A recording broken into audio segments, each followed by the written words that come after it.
സാഹിത്യകാരനും ചിത്രകാരനുമായ സിജു പുന്നേക്കാടിന്റെ 2 പുസ്തകങ്ങൾ കോതമംഗലത്ത് പ്രകാശനം ചെയ്തു. ബാബു ഇരുമല ചടങ്ങിൽ അധ്യക്ഷത വഹിച്ചു.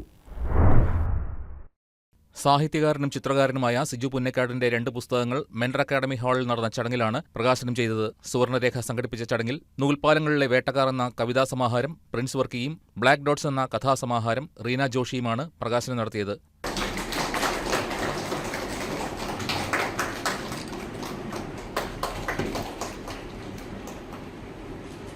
Doctor K G Raveendran, Ashok Kothamangalam തുടങ്ങിയവർ ആദ്യ കോപ്പി ഏറ്റുവാങ്ങി. ഡോക്ടർ സി വി സാബുജിയും ഡോക്ടർ ജേക്കബ് ഇട്ടൂപ്പും പുസ്തക പരിചയം നടത്തി. ബാബു ഇരുമല ചടങ്ങിൽ അധ്യക്ഷത വഹിച്ചു. ഗുരു മുനി നാരായണപ്രസാദ് അനുസ്മരണ പ്രഭാഷണം ബാബു മാനിക്കാട്ട് നടത്തി.